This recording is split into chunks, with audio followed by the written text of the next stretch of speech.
பீர்பாலின் செல்வாக்கு நாளுக்கு நாள் மன்னரிடம் அதிகரிப்பது கண்டு பீர்பாலை நிரந்தரமாக மன்னரிடம் இருந்து பிரிக்க எண்ணிய சில அமைச்சர்கள் ஒரு திட்டம் போட்டு அதன்படி மன்னரின் முடித்திருத்துபவனை அழைத்து பொன்னையும் பொருளையும் அளித்து ஆசை வார்த்தை கூறி தங்கள் இரகசிய திட்டத்திற்கு அவனை சம்மதிக்க வைத்து திட்டம் நிறைவேறிய பின் மேலும் பொன்னை அளிப்பதாக கூறி தங்கள் சதித்திட்டத்தை தயார் செய்தனர். எதிர்பார்த்தது போல ஒரு நாள் மன்னரிடமிருந்து முடித்திருத்துபவனுக்கு அழைப்பு வர மன்னரின் முடியை வெட்டிக்கொண்டே அவன், மன்னா, தங்கள் தந்தை முடி போல தங்களுக்கும் முடி அழகாக இருக்கிறது. இருந்தாலும் நீங்கள் உங்கள் தந்தையாரின் நலன் மீது அக்கறை செலுத்துவதில்லை.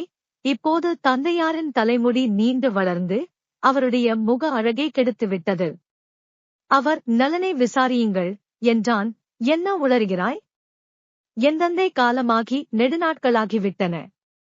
இப்போது எப்படி அவருக்கு முடிவடைந்திருக்கும்? இறந்து போனவரிடம் எப்படி நலம் விசாரிக்க முடியும்? புத்தி பேதலித்து விட்டதா உனக்கு? மன்னர் கடிந்து கொண்டார். அவன் பவ்யமாக, முடியும் மன்னா. ஒரு மந்திரவாதி இருக்கிறான். அவன் உயிருடன் ஒருவரை சுடுகாட்டுக்கு கொண்டு சென்று விசேஷ மந்திரங்களை சொல்லி அவன் உடலை எரிப்பார். நம் கண்களுக்குத்தான் உடலை நெருப்பு எரிப்பதாக தெரியும். மந்திரவாதியின் சக்தியால் அந்த நபரினுடல் தீயில் வேகாமல் மேலோகம் சென்று நம் முன்னோரை கண்டு வரும். என்ன, ஒரு நம்பிக்கையான ஆள் மட்டும் வேண்டும் யூட் என்று மன்னரிடம் கூறினார். மன்னர் இறந்த தந்தையின் நலம் விசாரிக்க இப்படி ஒரு வழி இருப்பது தெரியாமல் போய்விட்டதே என வருந்தி யாரை அனுப்பலாம் என யோசித்தார். யோசனை ஏன் அரசே? தங்கள் அவையில் புத்திசாலியும் தங்களின் நன்மதிப்பையும் கொண்ட ஒரே அமைச்சர் பீர்பால்தான். நீங்கள் சொன்னால் தட்டாமல் அவரே ஒப்புக்கொண்டு தங்கள் தந்தையின் நலம் விசாரித்து வருவார் என்று சொல்ல மன்னர் பீர்பாலை அவைக்கு அழைத்தார். அமைச்சரவை கூடியதும் பீர்பாலிடம் மன்னர் விஷயத்தை கூறி, இந்த காரியத்தை நல்ல முறையில் செய்து முடிக்க தங்களை விட சிறந்தவர் யாருமில்லை. தாங்கள் சொர்க்கத்திற்கு சென்று என் தந்தையின் நிலையறிந்து வருக எனக் கூறினார். ஒரு வினாடி அதிர்ந்த பீர்பால் இவை பொறாமைக்காரர்களின் சதி என்பதை நொடி பொழுதில் உணர்ந்து மன்னரிடம், மன்னா, தங்கள் ஆணையை ஏற்று நான் செயல்பட எனக்கு 3 மாத அவகாசம் வேண்டும். அந்த சமயம் நான் தங்களை சந்திக்க இயலாது.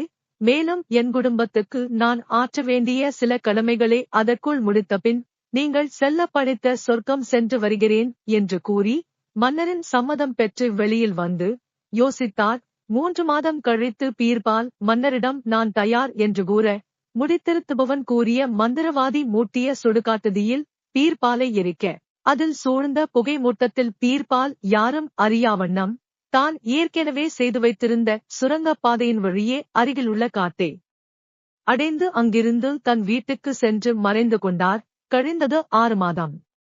இதற்குள் சுடுகாட்டு நெருப்பில் ஒழிந்தான் பீர்பால். இனி நாம் அவன் இடையூறின்றி மன்னரிடம் செல்வாக்கு பெறலாம் என அமைச்சர்கள் எல்லாம் மனப்பால் குடித்தனர். ஒருநாள் வயதான சாமியார் அரசவைக்கு வந்தார். மன்னரிடம் சென்று, மன்னா, நான் தான் பீர்பால். தங்கள் தந்தையை சொர்க்கத்தில் சந்தித்துவிட்டு நேராக இங்கே வருகிறேன்.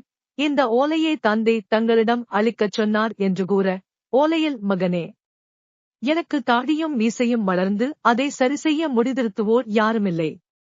நீ நமது அரண்மனை முடிதிருத்துபவனை உடனே அனுப்பிவையூர் என்றிருந்தது. படித்த பின் மன்னர், மாமன்னரான எனது தந்தை வாழுவதா என அரண்மனை முடிதிருத்துவோனை அழைத்து விபரம் கூறி உடனே சொர்க்கத்திற்கு செல்லக் கூற அவன் தொகுக்கடீர் என மன்னர் காலில் விழுந்தான். பொருளுக்கு ஆசைப்பட்டு அமைச்சர்கள் சொன்ன சதிச்செயலில் ஈடுபட்டு விட்டேன், என்னை மன்னித்து விடுங்கள் மன்னா எனக் கதறினான். ஹூட் யோசித்த மன்னர், மனிதர்களால் எப்படி இந்த உடம்புடன் சொர்க்கத்திற்கு சென்று திரும்பி வர முடியும்? இது பீர்பாலை கொல்ல அமைச்சர்கள் செய்த சதிதான் என்று உணர்ந்து பொறாமைக்கார அமைச்சர்களையும் பேராசை கொண்ட முடி திருத்துபவனையும் சிறையில் அடைக்க உத்தரவிட்டார். சதியால் நண்பனை இழக்க இருந்தேனே என்று வருந்தி பீர்பாலை கட்டித் தழுவினார்.